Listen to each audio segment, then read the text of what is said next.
Hi. HSST എക്സാമിൻ്റെ വിജ്ഞാപനം വന്നു. എല്ലാവരും കാത്തിരുന്ന വിജ്ഞാപനമാണ്.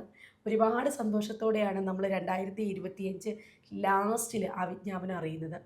അപ്പോൾ അങ്ങനെ ആഗ്രഹിച്ചിരുന്ന ആ വിജ്ഞാപനത്തിൽ എക്സാം നേടിയെടുക്കുക എന്നുള്ളതാണ് നമ്മൾ ഓരോ ഉദ്യോഗാർത്ഥികളും ആഗ്രഹിക്കുന്നത്. അതിലെ ഏറ്റവും പ്രധാനപ്പെട്ട കാര്യം എന്ന് പറയുന്നത് സബ്ജക്റ്റിനോടൊപ്പം തന്നെ നമുക്ക് GKയും പഠിക്കണം. GK മിക്കവർക്കും വില്ലനായിട്ട് തന്നെയാണ് വരുന്നത്. അങ്ങനെയുള്ളവർ പേടിക്കേണ്ട ഒരു കാര്യവുമില്ല. ഇന്നത്തെ ക്ലാസ്സിൽ നമ്മൾ ഡിസ്കസ് ചെയ്യാൻ പോകുന്നത് എങ്ങനെ GK നന്നായി പഠിക്കാം. നിങ്ങളുടെ സംശയത്തിനൊക്കെയുള്ള എല്ലാ ഉത്തരവുമായിട്ട് ടീം CC നിങ്ങളോടൊപ്പമുണ്ട്. ഞങ്ങൾ CCയിലെ അധ്യാപകർ ഓരോരുത്തരും ഓരോ സബ്ജക്റ്റും എങ്ങനെ റിനൈൻസൻസ് പഠിക്കണം, എങ്ങനെ കോൺസ്റ്റിറ്റ്യൂഷൻ പഠിക്കണം എന്നൊക്കെ പറഞ്ഞു തരികയാണ്. ഇന്ന് എന്നോടൊപ്പം ഉള്ളത് ദിജേഷ് സാറാണ്. Sir, welcome to competitive cracker. Sir, നമുക്ക് ആദ്യം പാർട്ട് 4 നിന്ന് തുടങ്ങാം. ഓക്കെ, അതായത് നമ്മുടെയൊക്കെ ഇഷ്ട പോർഷൻ. അതെ, കേരള റിനൈൻസൻസ്. ഞാനും സാറും ഒക്കെ ക്ലാസ് എടുക്കുന്ന പോർഷനാണ് അല്ലേ? കുറച്ചും കൂടി പഠിക്കാൻ എളുപ്പമുള്ള പോർഷനും കൂടി പറയാം അല്ലേ? അതായത് ഒരു സന്തോഷമാണ് ഈ റിനൈൻസൻസ് ഒക്കെ പഠിപ്പിക്കുമ്പോൾ. അപ്പം നിങ്ങളുടെ എല്ലാവരും എനിക്ക് പറയാനുള്ളത്, ഇവർ സുവോളജി കഴിഞ്ഞവർ, ബോട്ടണി കഴിഞ്ഞവർ, മാത്സ് കഴിഞ്ഞവരൊക്കെയാണ്. അവരാരായാലും നമ്മളൊന്ന് ആലോചിച്ച് നോക്കിയേ. നമ്മളൊരു പുറത്തേക്ക് ഇറങ്ങുമ്പോൾ, ഒരു കടയിലേക്ക്, നമ്മുടെ നാട്ടിൻ പുറത്തേക്ക് ഇറങ്ങുമ്പോൾ നമ്മൾ എന്തായാലും ഒരു SNDPയുടെ ചിലപ്പോൾ ഒരു ബിൽഡിങ് കാണും, അല്ലെങ്കിൽ ഒരു NSSൻ്റെ കാണും.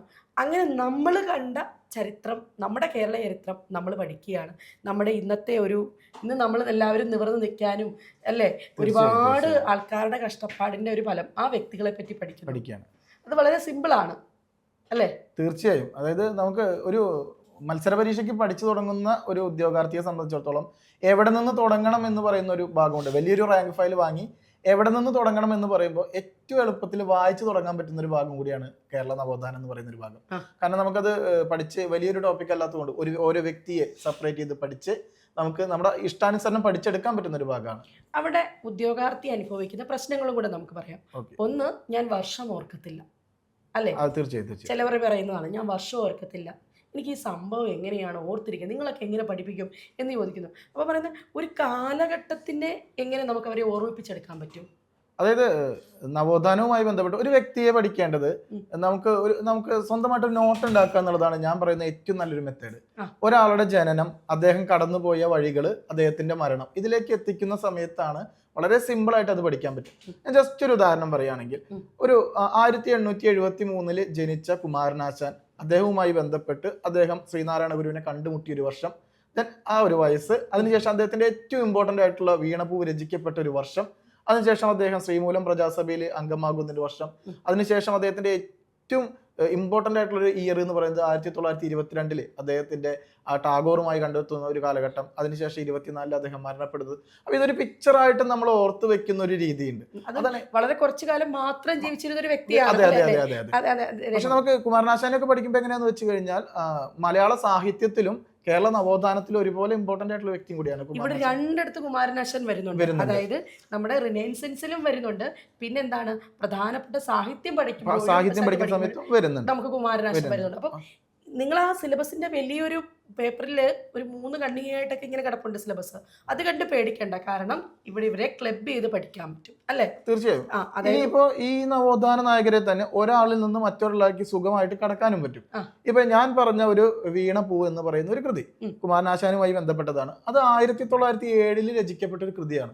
നേരെ നമ്മളെ ചോദ്യം മൂർക്കോത്ത് കുമാരനിലേക്ക് കയറും. 1907 മിതവാദി എന്ന് പറയുന്ന ഒരു പ്രസിദ്ധീകരണം മൂർക്കോത്ത് കുമാരൻ ആരംഭിക്കുന്നത്. അതിലാണ് ഈ ഒരു അപ്പൊ നമുക്കിത് ഈ നവോത്ഥാനം എന്ന് പറയുന്ന ഒരു ഭാഗത്തിനെ എപ്പോഴും ഒരാളെ പഠിച്ച് അവസാനിപ്പിക്കുക എന്നല്ലാതെ, നമുക്കറിയാം നമ്മുടെ നവോത്ഥാന നായകരെല്ലാം ഒരേ കാലഘട്ടത്തിൽ ഏകദേശം ജനിച്ച് ഒരേ കാലഘട്ടത്തിൽ മരിച്ചവരാണ്. അപ്പൊ അതുകൊണ്ട് തന്നെ നമുക്ക് എല്ലാവരെയും എല്ലാ വർഷവും, ഈ വർഷം മിസ് പറഞ്ഞല്ലോ, ഇപ്പൊ വർഷം ഓർത്തിരിക്കാനുള്ള ഒരു ബുദ്ധിമുട്ട് പറഞ്ഞില്ലേ, അപ്പൊ എല്ലാവരിലെയും ഈ വർഷങ്ങൾ, ചില വർഷങ്ങൾ എല്ലാവർക്കും ഇമ്പോർട്ടൻ്റ് ആണ്. അപ്പൊ ചിലർ കണ്ടുമുട്ടിയവരുണ്ട്. അപ്പൊ നമുക്ക് ഏറ്റവും എളുപ്പത്തിൽ 1, 2, 3 ആൾക്കാരെ പഠിച്ചു കഴിഞ്ഞാൽ ഇത് ക്ലിയർ ആയിട്ട് നമുക്ക് കണക്ട് ചെയ്യാൻ പറ്റും. നമ്മുടെ ടൈം ലൈൻ നിങ്ങൾക്ക് എളുപ്പം സെറ്റ് ചെയ്യാൻ പറ്റും. തീർച്ചയായും. അതെന്ത് എളുപ്പം ആദ്യത്തെ സമയത്ത് പറ്റത്തില്ലായിരിക്കും, പക്ഷെ പ്രോപ്പറായിട്ട് നിങ്ങൾക്ക് ഒരു ക്ലാസ് ഒക്കെ ഉണ്ട് അല്ലെ, ഈ ഒരു ടൈം ലൈൻ വെച്ച് തന്നെ നമുക്ക് മുന്നോട്ട് പോകാവുന്നത്. ആ ഒരു ഞാനതാണ് തുടക്കത്തിൽ പറഞ്ഞത്, നമ്മൾ ഒരുപാട് പുസ്തകങ്ങൾ റെഫർ ചെയ്യുന്നതിന് പകരം നമ്മുടേതായ ഒരു രീതിയിലേക്ക് ഇതിനെത്തിക്കുന്ന സമയത്താണ് നമുക്കിത് കുറച്ചും കൂടി എളുപ്പമായിട്ട് മാറുന്നത്. അവിടെ എനിക്ക് പറയാനുള്ള ഒരു സജഷൻ എന്ന് പറഞ്ഞു കഴിഞ്ഞാൽ, ഓരോ വ്യക്തികളുണ്ടല്ലോ, ഈ വ്യക്തികൾ പോകുമ്പോൾ നിങ്ങളുടെ 3 പോർഷനാണ് പഠിക്കേണ്ടത്. സോഷ്യോ റിലീജിയസ് റീഫോം മൂവ്മെന്റ്സ് പഠിക്കണം, അതോടൊപ്പം തന്നെ റിവോൾട്ട് പഠിക്കണം, അതോടൊപ്പം തന്നെ വ്യക്തികളെയും പഠിക്കണം. പക്ഷേ നമുക്കറിയാം, നമ്മളിപ്പം ഡോക്ടർ പൽപ്പു പറയുമ്പോൾ തന്നെ ഡോക്ടർ പൽപ്പുവിനെ ബന്ധപ്പെട്ട് എന്തൊക്കെ ഓർഗനൈസേഷൻ വരുന്നുണ്ട്, അല്ലെങ്കിൽ അദ്ദേഹം എന്തൊക്കെ സമരത്തിന്റെ ഭാഗമായിരുന്നു. അന്നേരമായിരിക്കും നമ്മൾ ചിലപ്പോൾ മലയാളി മെമ്മോറിയലും അല്ലെ ഈഴവ മെമ്മോറിയലും ഒക്കെ ആ ഒരു സമയത്തായിരിക്കും നമ്മൾ ഓർക്കുന്നത്. SNDP ഫോർമേഷൻ വരുന്നത്, സംഘടന വന്നത്. നമ്മുടെ സിലബസ് പ്രകാരമുള്ള ഒരു ടോപ്പിക്, ആ ഹെഡിങ് മൊത്തം നമുക്ക് ക്ലബ് ചെയ്തിട്ട് കൊണ്ടുപോകാൻ. അതോടൊപ്പം തന്നെ പ്രസ്സില് പത്രങ്ങളും ഉണ്ട്. വിവേകോദയം SNDP പഠിക്കുമ്പോൾ നമ്മൾ വിവേകോദയം പഠിച്ചു പോകും അല്ലെ, അതിന്റെ കാര്യങ്ങൾ പഠിക്കും. അപ്പൊ ക്ലബ് ചെയ്ത് ഇത് വലിയൊരു സിലബസേ അല്ല, പക്ഷേ പഠിക്കുമ്പം സ്റ്റഡി മെറ്റീരിയൽസ് പ്രത്യേകം ശ്രദ്ധിക്കണം. ഇത് കേരള PSC ബുള്ളറ്റിൻ ഇവർക്കൊരു റിസോഴ്സ് ആണ്. PSC ബുള്ളറ്റിന് ഒരുപാട് പ്രീവിയസ് ഇയർ ക്വസ്റ്റ്യൻ പേപ്പേഴ്സ് ഒക്കെ ഉണ്ട്. പക്ഷേ HSST ഫിസിക്സിന്റെ ക്വസ്റ്റ്യൻ പേപ്പർ നമ്മൾ കണ്ടല്ലോ, 2025 ക്വസ്റ്റ്യൻ പേപ്പർ നമ്മൾ ഞെട്ടിച്ചുള്ള ഒരു ക്വസ്റ്റ്യൻ പേപ്പറാണ്.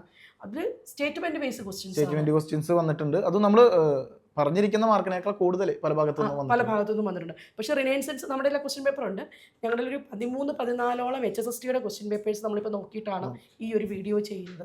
അതിൽ കൃത്യമായിട്ടും റിനൈൻസൻസ് എന്ന് പറയുമ്പോൾ PK ചാത്തൻ മാസ്റ്ററിനെ പറ്റിയൊക്കെയുള്ള ക്വസ്റ്റ്യൻ പേപ്പർ നമുക്ക് ആ സിലബസിൽ പറഞ്ഞിരിക്കുന്ന ആൾക്കാരെ തന്നെയാണ് ഒരു ഓൾമോസ്റ്റ് ചോദിച്ചിരിക്കുന്നത്. എല്ലാവരും അത് തന്നെയാണ്, അത് ഔട്ട് ഓഫ് പോയിട്ടില്ല. കാരണം അത് അതിനകത്ത് തന്നെ ഉണ്ട്, അതിനകത്ത് തന്നെ ഉള്ള ക്വസ്റ്റ്യൻ പേപ്പറാണ് അത് കൈകാര്യം. പക്ഷെ നമുക്ക് ഇനി ഒരു അടുത്തൊരു എക്സാമിന് വേണ്ടിയിട്ട് നമുക്കൊന്നും കൂടി ഒരു സ്റ്റെപ്പ് കൂടി അങ്ങോട്ട് അഡ്വാൻസ് ആവാന്ന് മാത്രം. കുറച്ചും കൂടി നമുക്ക് സ്ഥിരമായിട്ട് ചോദിക്കുന്ന പ്രസിദ്ധീകരണങ്ങളോ അതല്ലാതെ അദ്ദേഹവുമായി ബന്ധപ്പെട്ട് ഒന്നും കൂടി അഡ്വാൻസ് ആയിട്ട് ഒന്ന് പഠിക്കേണ്ടതായിട്ടുണ്ട്. കാരണം ചിലപ്പം 4 സ്റ്റേറ്റ്മെന്റ് തന്നിട്ട് അറിയാത്ത പോർഷൻസ് ആഡ് ചെയ്യാനുള്ള സാധ്യത. 2025 വരെ സ്റ്റേറ്റ്മെന്റ് ചോദിച്ചിട്ടില്ല എന്ന് വെച്ചിട്ട് ഇനി വരുന്നതിൽ ചോദിക്കില്ല എന്ന് നമുക്ക് പറയാൻ പറ്റില്ല. ഇതൊരു PG എക്സാം ആണ്. 24 നടന്ന ക്വസ്റ്റ്യൻ പേപ്പർ പോലെ അല്ല HSST ഫിസിക്സ് സീനിയർ 25 വന്നപ്പോൾ ക്വസ്റ്റ്യൻ പേപ്പർ എന്ന് പറയുന്നത്. അതിനു മുമ്പിലുള്ളത് വളരെ ഈസി ആയിട്ട് ചോദിച്ച ചോദ്യങ്ങളായിരുന്നു. ഇനിയും ഇവിടെ പഠിക്കാൻ ബുദ്ധിമുട്ടുള്ള റിനൈൻസൻസിലെ പോർഷൻ ഏതായിരിക്കും? ഇത്രയും ഒരെണ്ണത്തിൽ ഞാൻ ഈ ഒരു പോർഷൻ കൊടുക്കും. അതായത് കൊടുങ്ങല്ലൂർ കുഞ്ഞിക്കുട്ടൻ തമ്പുരാൻ തൊട്ടുള്ള ഒരു പോർഷൻ എന്ന് പറയുമ്പോൾ ചിലപ്പം എല്ലാ PSC എക്സാമിനുണ്ട് ഇങ്ങനെ ഇത്രയും ഒരു സാഹിത്യവുമായി ബന്ധപ്പെട്ട് നിൽക്കുന്ന കുറച്ച് ആൾക്കാർ ഉള്ളൂര്. അതെ ഇത് നമുക്ക് ഒരു റാങ്ക് ഫയലോ ബുക്കോ വെച്ചിട്ട് റെഫർ ചെയ്ത് എടുക്കുക എന്ന് പറഞ്ഞാൽ നമ്മൾ ഈ പറയുന്ന സമയത്തിന്റെ ഉള്ളിൽ കുറച്ച് ബുദ്ധിമുട്ടാണ്. അപ്പൊ അതുകൊണ്ട് നമുക്ക് അതിന് കൃത്യമായിട്ട് നമ്മുടേതായ രീതിയിൽ വായന കൃത്യമായിട്ടുണ്ടാവും. ഇത് ബൈഹാർട്ട് പഠിക്കുന്നതിന്റെ അപ്പുറത്തേക്ക് നമുക്ക് സംസാരിക്കേണ്ടത് വായന കൃത്യമാവുക, ഒപ്പം നോട്ട് ഉണ്ടാക്കി പഠിച്ചാൽ കുറച്ചും കൂടി ഇത് നമുക്ക് എളുപ്പമായിരിക്കും. അപ്പോൾ സാറ് പറഞ്ഞത് റിനൈൻസൻസ് ആണ്. ഇനി നമുക്ക് അടുത്തത് കോൺസ്റ്റിറ്റ്യൂഷൻ, അതോടൊപ്പം തന്നെ നമ്മുടെ സോഷ്യൽ വെൽഫെയർ പ്രോഗ്രാംസ്, അവയൊക്കെ നമുക്ക് ആസിഫ് സാറിനോട് ചോദിച്ച് മനസ്സിലാക്കാം. ഞാൻ പറഞ്ഞു നമുക്ക് കോൺസ്റ്റിറ്റ്യൂഷൻ എന്ന് പറയുന്നത് വളരെ ഇമ്പോർട്ടൻ്റ് ആണ് ഈ ഒരു പരീക്ഷയ്ക്ക്. അപ്പോൾ ഇന്ന് കോൺസ്റ്റിറ്റ്യൂഷൻ്റെ എന്തൊക്കെയാണ് പ്രധാനപ്പെട്ട കാര്യങ്ങൾ പഠിക്കേണ്ടത് തുടങ്ങിയ കാര്യങ്ങൾ ആസിഫ് സാറാണ് നമ്മളോട് പറഞ്ഞിരുന്നത്. സർ, എങ്ങനെയാണ് ഈ ഒരു ടോട്ടൽ ഒരു പോർഷനിൽ പാർട്ട് 3 സ്റ്റാർട്ട് ചെയ്യേണ്ടത്?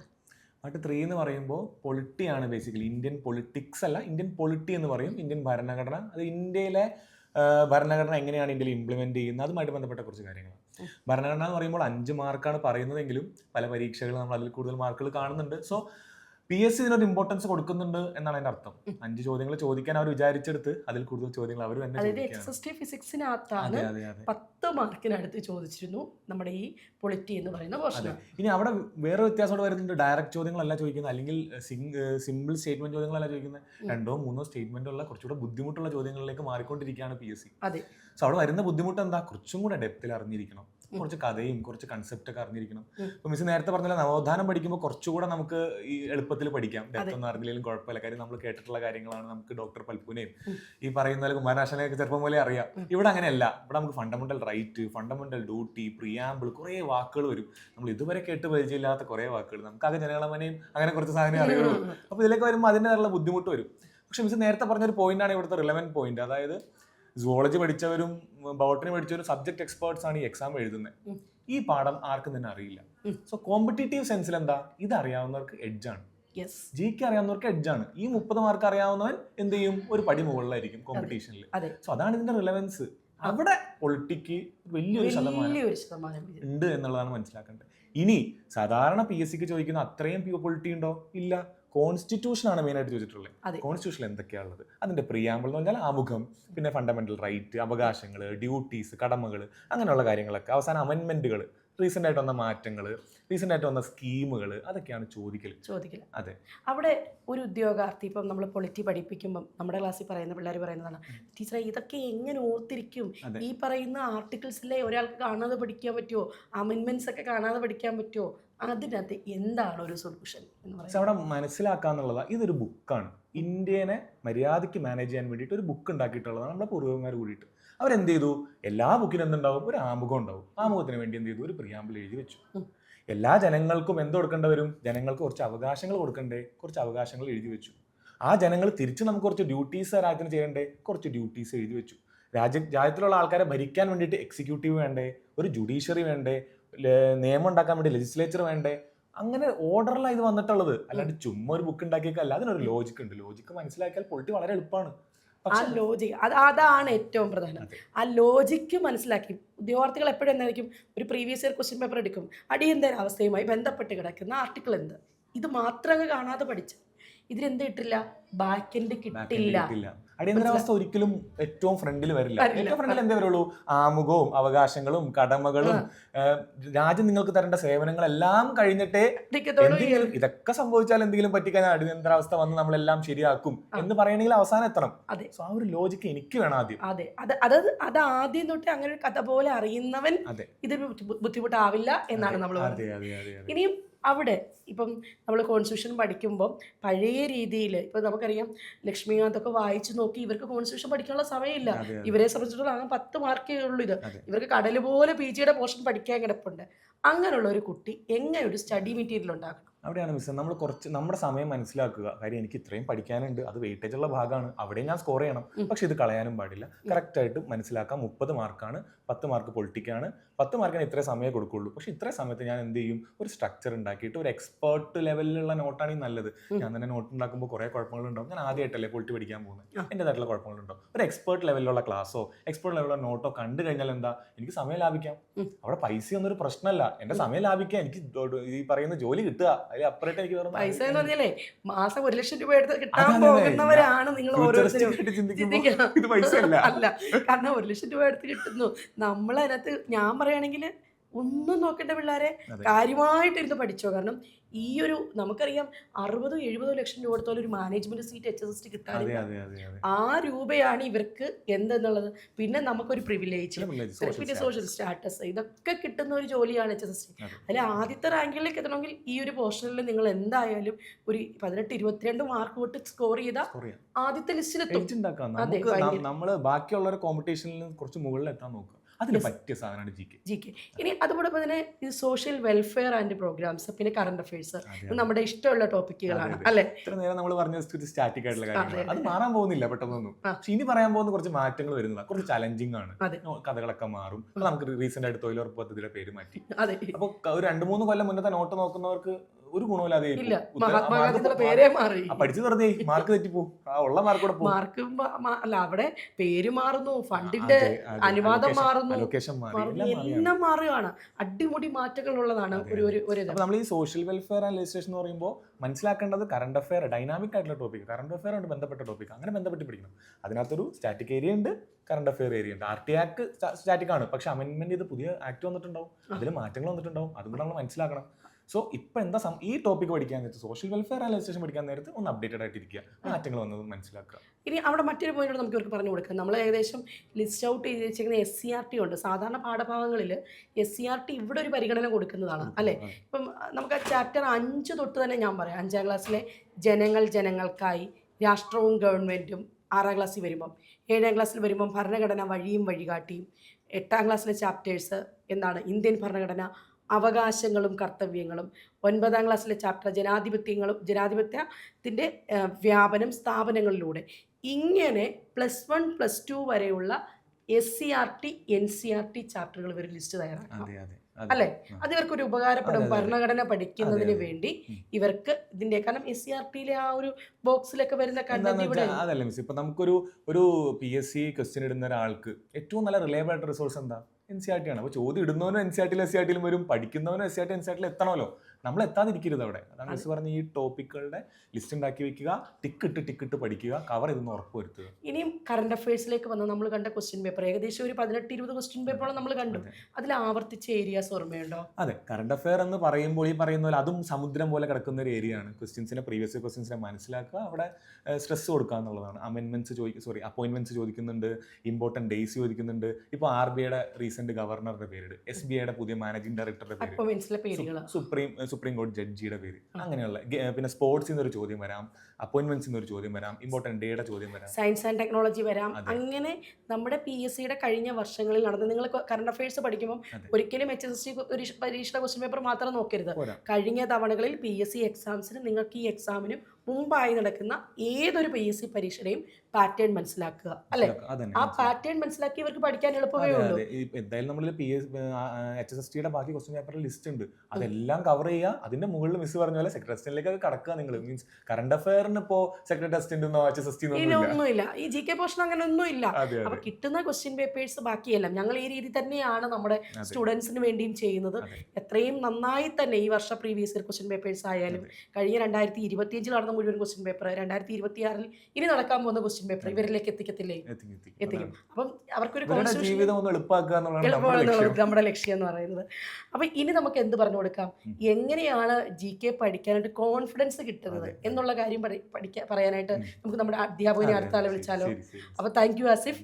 എന്നോടൊപ്പം ഉള്ളത് സുമേഷ് സാറാണ്. ഞങ്ങൾ ഈ സെഷനിൽ എന്താണ് നിങ്ങൾക്ക് പറഞ്ഞു തരുന്നത് വെച്ച് കഴിഞ്ഞാൽ, കഴിഞ്ഞ 2024-25 കാലഘട്ടങ്ങളിലൊക്കെ നടന്ന ഡിഗ്രി ലെവൽ പരീക്ഷകൾ, PSCയുടെ ഡിഗ്രി ലെവൽ പരീക്ഷകൾ, അവയുടെ GK പാർട്ട് എങ്ങനെയായിരുന്നു, അത് അടുത്ത് വരുന്ന പരീക്ഷയിൽ നിങ്ങൾ എങ്ങനെ സഹായിക്കും തുടങ്ങി അതിനെപ്പറ്റി ഒരു കൃത്യമായ ധാരണയാണ് തരുന്നത്. സർ, അതിലെന്താണ് പറയാനുള്ളത്? പക്ഷേ അതിൽ പറയാനുള്ളതെന്ന് പറഞ്ഞാൽ നമ്മുടെ കോൺസ്റ്റിറ്റ്യൂഷൻ അങ്ങനെയുള്ള കുറേ ഏരിയാസിൽ കറൻ്റ്ലി ഉണ്ടായ ചേഞ്ചസ് ഇതൊക്കെ സ്റ്റേറ്റ്മെൻറ്റ് രൂപത്തിൽ നമ്മുടെ പല ഡിഗ്രി ലെവൽ എക്സാമുകളിലും കണ്ടു തുടങ്ങിയിട്ടുണ്ട്. അപ്പോൾ HSSTയുടെ നമ്മളെ മുൻവർഷ ചോദ്യപേപ്പർ എടുത്ത് പരിശോധിച്ചപ്പോഴും അങ്ങനെ ഒരു സ്റ്റേറ്റ്മെൻറ്റ് ലെവലുള്ള ചോദ്യങ്ങൾ നമുക്ക് കാണാൻ സാധിച്ചതുകൊണ്ട് നമ്മുടെ ഈ ഉദ്യോഗാർത്ഥികൾ, HSST എഴുതുന്ന ഉദ്യോഗാർത്ഥികൾ ഡിഗ്രി ലെവൽ എക്സാമുകളുടെ ക്വസ്റ്റ്യൻ പേപ്പറിൽ കറണ്ട് അഫയേഴ്സും മറ്റു കാര്യങ്ങളും അതുപോലെ സ്റ്റേറ്റ്മെൻറ്റ് പാറ്റേൺ ചോദ്യങ്ങളും ഒന്ന് പരമാവധി വർക്കൗട്ട് ചെയ്ത് മുന്നോട്ട് പോകുന്നതായിരിക്കും അവർക്ക് കുറച്ചുകൂടെ ഒരു നല്ല സ്കോർ ചെയ്യാനുള്ള ഒരു മാർഗം. അതായത് ഡിഗ്രി ലെവൽ പ്രിലിംസ് നടക്കുന്ന ക്വസ്റ്റ്യൻ പേപ്പേഴ്സ് 2025 നമ്മൾ സെക്രട്ടേറിയറ്റ് അസിസ്റ്റന്റ് കണ്ടു, അതിന്റെ പ്രിലിംസ് കണ്ടു, അതിന്റെ മെയിൻസ് കണ്ടു, KS എക്സാം കണ്ടു, പിന്നെ എന്തായിരുന്നു ഡിഗ്രി ലെവലിൽ തന്നെ നമ്മൾ അത്യാവശ്യം അഡ്വാൻസ്ഡ് ക്വസ്റ്റ്യൻസ് കണ്ടിരുന്നു, അല്ലെ? അപ്പൊ ആ ക്വസ്റ്റ്യൻ പേപ്പർ പരിശോധിക്കണം. തീർച്ചയായിട്ടും നമ്മുടെ HSST ഉദ്യോഗാർത്ഥികൾ അത് പരിശോധിച്ചിട്ട് തന്നെ പോകണം. കാരണം ഈ ജനറൽ പേപ്പറിന്റെ ഈ ഒരു ഭാഗത്ത് നിന്ന് ആ ഒരു പാറ്റേൺ ക്വസ്റ്റ്യൻസ് ആയിരിക്കും കൂടുതലും നമുക്ക് പ്രതീക്ഷിക്കാൻ സാധിക്കുന്നത്. പക്ഷെ ഒരു ഉദ്യോഗാർത്ഥിയുടെ ഒരു കൺസേൺ എന്താണെന്നറിയാമോ? അവർ ആദ്യം സ്റ്റേറ്റ്മെന്റ് നോക്കണോ അതോ അവർ വൺ വേർഡിൽ നിന്ന് തുടങ്ങണോ? അവർ പരമാവധി അവർക്ക് പഠിച്ച ക്വസ്റ്റ്യൻസ് ആദ്യം ആൻസർ ചെയ്യുന്നതായിരിക്കും കുറച്ചുകൂടെ ഒരു കോൺഫിഡൻസ് ലെവൽ ഇൻക്രീസ് ചെയ്യാൻ നമുക്ക് പറ്റുന്നത്. അല്ലാതെ നമ്മളിപ്പോൾ നമുക്ക് അറിയാൻ വയ്യാത്തൊരു ചോദ്യം ആദ്യം നോക്കിക്കഴിഞ്ഞാൽ ഒരുപക്ഷെ അറിയാവുന്ന ചോദ്യങ്ങൾ നമുക്ക് ഓർത്തെടുക്കാൻ പറ്റാത്തൊരു പ്രശ്നത്തിലേക്ക് പോകും. കാരണം ഇവിടെ എന്ന് പറഞ്ഞാൽ നമ്മൾ ഓരോ നെഗറ്റീവ് മാർക്കും കുറയ്ക്കുക എന്നുള്ള ഉദ്ദേശത്തോടു കൂടി തന്നെ മാർക്ക് കൂട്ടുന്നതിനേക്കാൾ ഉപരി നെഗറ്റീവ് മാർക്ക് കുറയ്ക്കണം. അതാണ് നമുക്കൊരു നല്ല, കാരണം നിയമനം വളരെ കുറവായതുകൊണ്ട് തന്നെ വളരെ ചിന്തിച്ച് മാത്രം അപ്പിയർ ചെയ്യുക. അല്ലാതെ നമ്മൾ ഒരുപാട് വെപ്രാളം കാണിച്ചത് കൊണ്ടോ അല്ലെങ്കിൽ അയ്യോ അത് കൺഫ്യൂഷൻ ആയിട്ട് അങ്ങ് ചെയ്തത് കൊണ്ടോ ഒരു ജനറൽ PSCയെ സമീപിക്കുന്ന പോലെ ഒരു HSSTയെ സമീപിക്കരുത് ഒരിക്കലും. അതായത് ഏറ്റവും ഇമ്പോർട്ടൻ്റ് ആണ് സാർ പറഞ്ഞത്. നിങ്ങൾ പരീക്ഷ ക്വസ്റ്റ്യൻ പേപ്പറിനെ സമീപിക്കും വളരെ ശ്രദ്ധയോടെ സമീപിക്കേണ്ട ഒരു ക്വസ്റ്റ്യൻ പേപ്പറാണ്. ഇനിയും അങ്ങനെ ഒരു ഉദ്യോഗാർത്ഥി ആദ്യം സ്റ്റേറ്റ്മെന്റ് വൈസ് ക്വസ്റ്റ്യൻസ് മാത്രം പരിശീലിച്ചാൽ ഈ ഒരു എക്സാം ക്ലിയർ ചെയ്യാൻ പറ്റുമോ, അതോ അവർ ആദ്യം ശരിക്കുമുള്ള ഫാക്ട്സ് പഠിച്ചിട്ടാണ് തുടങ്ങേണ്ടത്? അവർ കൃത്യമായിട്ടും സിലബസ് കവർ ചെയ്തു, മിസ് നേരത്തെ പറഞ്ഞ പോലെ തന്നെ ഓരോ ഏരിയാസും കംപ്ലീറ്റ് ചെയ്തത് ടിക്ക് ചെയ്ത് മാറ്റിയതിന് ശേഷം പ്രാക്ടീസ് ചെയ്യുന്നതായിരിക്കും കുറച്ചുകൂടെ ഒരു എഫക്റ്റീവായിട്ട് അവർക്ക് തോന്നാൻ സാധിക്കും. അതായത് നിങ്ങൾ ഈ സിലബസ് കംപ്ലീറ്റ്ലി കയ്യിലെടുക്കുക, സിലബസിനകത്തുള്ള പോർഷൻസ് 1 by 1 ആയിട്ട് ഉള്ളിലുള്ള പോർഷൻസ് തന്നെ തീർക്കുക. അത് വളരെ ഇമ്പോർട്ടൻ്റ് ആണ്. പുറത്തേക്കല്ല പോർഷൻ തീർക്കേണ്ടത്, ഉള്ളിലുള്ളത് തീർത്താൽ തന്നെ അവർക്കൊരു കോൺഫിഡൻസ് ആകും. അവിടെ 2-3 പ്രാവശ്യം അവർക്ക് റിവിഷനും ചെയ്യാനുള്ള സമയം ഉണ്ടാവും. പ്രാക്ടീസ് ചെയ്യുമ്പോൾ അവർക്ക് ആ ഒരു ചേഞ്ച് സ്വന്തമായിട്ട് തന്നെ ഒന്ന് മനസ്സിലാക്കാൻ പറ്റും. അങ്ങനെ ഒരു ചേഞ്ച് ഉണ്ടായി കഴിഞ്ഞതിന് ശേഷം പിന്നെ അവർ കുറച്ചുകൂടെ ഡീപ്പായിട്ടുള്ള സ്റ്റഡിയിലേക്ക് പോയാലും അത് കുഴപ്പമില്ല. പിന്നെ ഈ ലാസ്റ്റ് എക്സാമിന്റെ ഒക്കെ കറണ്ട് അഫയേഴ്സിന്റെ ട്രെൻഡ് കൂടെ ഒന്ന് പറയുമോ? കറണ്ട് അഫയേഴ്സിന്റെ ട്രെൻഡ് എന്ന് പറഞ്ഞാൽ റീസെന്റ് നടന്ന കംപ്ലീറ്റ് അപ്പോയിന്റ്മെന്റ്സ് അതുപോലെ തന്നെ കോൺസ്റ്റിറ്റ്യൂഷണൽ അമെന്റ്മെന്റ്സ് ഇതെല്ലാം നല്ല രീതിയിൽ തന്നെ അത് പ്രഖ്യാപിച്ചത് ആരാണ്, അങ്ങനെയുള്ള കാര്യങ്ങളൊക്കെ നോക്കണം. ഇതൊക്കെ ആയിരിക്കും മൈന്യൂട്ടായിട്ടുള്ള പോയിന്റുകളിൽ സ്റ്റേറ്റ്മെന്റ് ആയിട്ട് തന്നിട്ട് നമ്മളെ തെറ്റിക്കുന്നത്. അതായത് ഒരു പദ്ധതിയാണെങ്കിൽ ആ പദ്ധതി ഏത് വകുപ്പിന് കീഴിൽ വരുന്നു അല്ലെ, എന്നാണ് പ്രഖ്യാപിച്ചത്, ആര് പ്രഖ്യാപിച്ചു തുടങ്ങിയ അതിന്റെ എല്ലാ കാര്യങ്ങളും ആ പദ്ധതിയോടൊപ്പം മറ്റെന്തെങ്കിലും പദ്ധതികൾ പ്രഖ്യാപിച്ചിട്ടുണ്ടോ. പ്രത്യേകിച്ച് കേന്ദ്ര ഗവൺമെന്റിന്റെ ഒക്കെ പദ്ധതി വരുമ്പോൾ ഫണ്ട് പോലും ചോദിച്ചിട്ടുണ്ടായിരുന്നു കഴിഞ്ഞ ഫണ്ടിന്റെ ആ ഒരു റേഷ്യോ ഒക്കെ ചോദിക്കുന്ന അല്ലെങ്കിൽ അതിന്റെ പെർസെന്റേജ് ചോദിക്കുന്ന പരീക്ഷകളുണ്ടായിരുന്നു.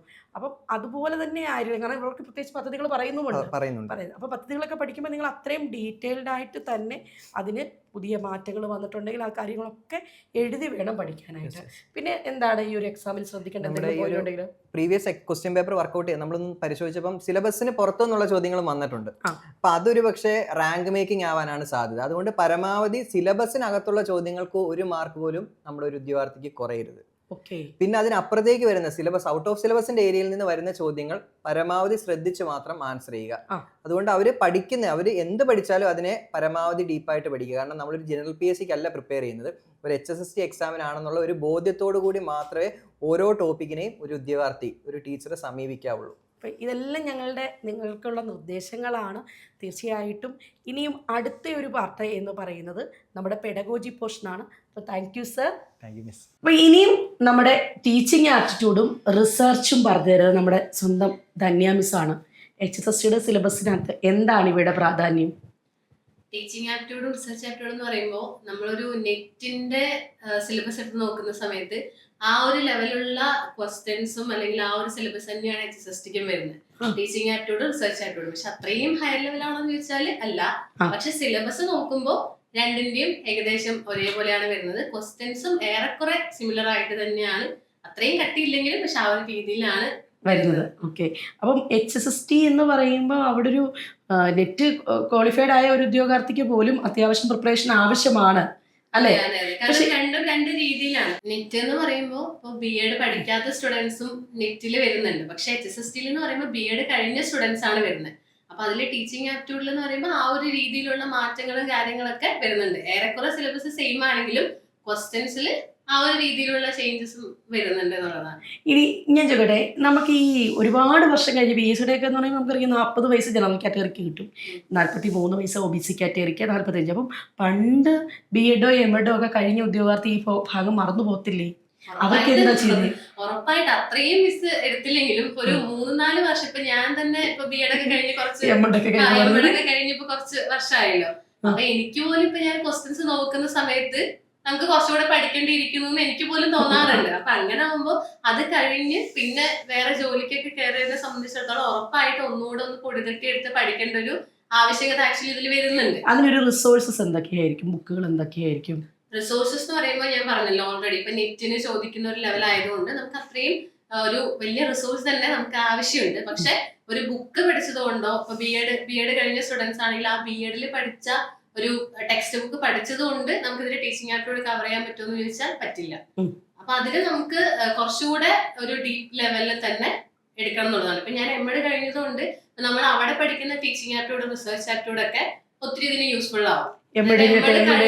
സ്റ്റുഡന്റിനെ സംബന്ധിച്ചിടത്തോളം അവർക്ക് കുറച്ചുകൂടെ നല്ലതായിരിക്കും. പക്ഷെ BEd കഴിഞ്ഞ് സെറ്റ് ക്വാളിഫൈ ചെയ്തതിനെ സംബന്ധിച്ചിടത്തോളം കുറച്ചുകൂടെ അവർക്ക് പഠിക്കേണ്ടതായിട്ട് സ്റ്റഡി മെറ്റീരിയൽ എല്ലാം സ്റ്റഡി മെറ്റീരിയൽ തന്നെയാണ്. എന്റെ കയ്യിൽ ഓൾറെഡി എല്ലാ സാധനങ്ങളും ഉണ്ട്. അതായത് റിസർച്ച് ആപ്റ്റിറ്റ്യൂഡ് ആണെങ്കിലും അല്ലെങ്കിൽ ടീച്ചിങ് ആപ്റ്റിറ്റ്യൂഡ് നമ്മൾ ഓൾറെഡി പഠിച്ചതുകൊണ്ട് അതെല്ലാം എന്റെ കയ്യിലുണ്ട്. നെറ്റിനായാലും സെറ്റിനായാലും ക്ലാസ് ആദ്യം എടുക്കുന്നത് കൊണ്ട് ഈ ഒരു മെറ്റീരിയൽ വളരെ കയ്യിലുണ്ട്. ഇനി നമുക്ക് പരീക്ഷകളെ കുറിച്ചുള്ള കുറച്ച് കൺസേൺസ് കൂടെ ഡിസ്കസ് ചെയ്യാം. ഞാൻ അറിഞ്ഞൊരു കൺസേൺ എന്താണെന്ന് വെച്ച് കഴിഞ്ഞാൽ പലരും വർക്കിംഗ് പേഴ്സൺ ആണ്, അവരിതെങ്ങനെ പഠിക്കും, എത്ര മണിക്കൂർ കൊണ്ട് പഠിക്കും എന്നൊക്കെയാണ്. അങ്ങനെ ഡൗട്ട്സ് കുട്ടികൾ ചോദിക്കാറുണ്ടോ? ഞാനൊരു മെന്റർ ആയതുകൊണ്ട് തന്നെ ഒരുപാട് പേര് പറയുന്നത് ഇപ്പൊ അവർക്ക് അത്ര സീരിയസ് ആയിട്ട് അവർ പഠിക്കാൻ സ്റ്റാർട്ട് ചെയ്തിട്ടില്ല. അപ്പൊ അതുകൊണ്ട് തന്നെ അവരിപ്പോ വർക്കിന് പോകുന്നു, വൈകിട്ട് ഒരു 2 മണിക്കൂറോ 1 മണിക്കൂറോ പഠിക്കുന്നു. പക്ഷെ ഇപ്പൊ തന്നെ നോട്ടിഫിക്കേഷൻ വന്ന സ്ഥിതിക്ക് ഇപ്പൊ തന്നെ അത്യാവശ്യം നമ്മൾ ടൈം എടുത്ത് പഠിച്ചു കഴിഞ്ഞാലാണ് അവസാനം ആകുമ്പോൾ നമുക്കൊരു റിവിഷന് വേണ്ടിയുള്ള ഒരു ടൈമും കൂടെ നമുക്ക് കിട്ടുള്ളൂ. ഇപ്പൊ അവര് കുറച്ച് കൂളായിട്ട് വിട്ട് കഴിഞ്ഞാൽ നമുക്ക് ലാസ്റ്റ് ഇപ്പൊ HSA കഴിഞ്ഞതുപോലെ തന്നെ ലാസ്റ്റ് അവർക്ക് അത്രയും ടൈം ഇരുന്ന് പഠിക്കേണ്ടതായിട്ട് വരും. അപ്പൊ ഒരുപാട് പേര് HSAയിൽ നിന്ന് HSS മാറാനും, അതായത് ജോലിയിലിരിക്കുന്ന ഒരുപാട് പേരുണ്ട്, അവർ HSAയിൽ നിന്ന് HSSTയിലേക്കുള്ള ഒരു ചവിട്ടുപടി കാണുന്നുണ്ട്. പക്ഷേ പലരും ഇത് എഴുതിയെടുക്കുന്നില്ല. കാരണം എന്താണെന്ന് വെച്ച് കഴിഞ്ഞാൽ HSST എക്സാമിനെ പ്രിപ്പയർ ചെയ്യണമെങ്കിൽ കുറച്ചധികം സമയം നമ്മൾ മെനക്കെടണം. അതെല്ലാവരുടെയും മനസ്സിലേക്ക് വേണം. ഒരു സാധാരണ PSC എക്സാം അല്ല. എന്നിരുന്നാലും ഏതൊരു സാധാരണ ഉദ്യോഗാർത്ഥിക്കും എഴുതിയെടുക്കാൻ പറ്റുന്ന എക്സാമാണ്. നിങ്ങളുടെ GK പോർഷനിലെ 30 മാർക്കിനെ പറ്റി നിങ്ങൾക്ക് ഒരു കൺസേണും വേണ്ട. അത് ഞങ്ങൾ ഉറപ്പുവരുകയാണ്. കാരണം ഞങ്ങൾ ഇന്നിരുന്നത് പോലെ ഒരു അധ്യാപകരുടെ കൂട്ടായ്മ നിങ്ങളിലേക്ക് സ്റ്റഡി മെറ്റീരിയൽസും MCQസും പ്രീവിയസ് ഇയർ ക്വസ്റ്റ്യൻ പേപ്പേഴ്സും ഒക്കെ ആയിട്ട് ഞങ്ങൾ എത്തുന്നുണ്ട്. അപ്പം CC ആപ്പ് ഡൗൺലോഡ് ചെയ്തിട്ടില്ലാത്തവർ ഡൗൺലോഡ് ചെയ്യുക, പഠിച്ചു തുടങ്ങാം. CCയോടൊപ്പം ഇപ്പോൾ ഒരുപാട് ഓഫേഴ്സൊക്കെ ഉണ്ട് അല്ലേ? ഒരുപാട് ഓഫേഴ്സൊക്കെ ഉള്ളത്, ന്യൂ ഇയറിൻ്റെയൊക്കെ ഒരുപാട് ഓഫേഴ്സ് ഉണ്ട്. ഒരുപാട് നല്ല തീരുമാനങ്ങൾ എടുക്കേണ്ട വർഷമാണ് 2026. പിന്നീട് ഈ ഒരു ഓപ്പർച്യൂണിറ്റി കിട്ടണമെങ്കിൽ വീണ്ടും വർഷങ്ങൾ കാത്തിരിക്കണം. അപ്പോൾ 2026 നിങ്ങൾ എടുക്കേണ്ട മികച്ച തീരുമാനത്തിൽ ഒന്നാകട്ടെ HSST പഠനം CCയോടൊപ്പം. പുതിയ വീഡിയോസുമായിട്ട് വീണ്ടും കാണാം. Thank you so much.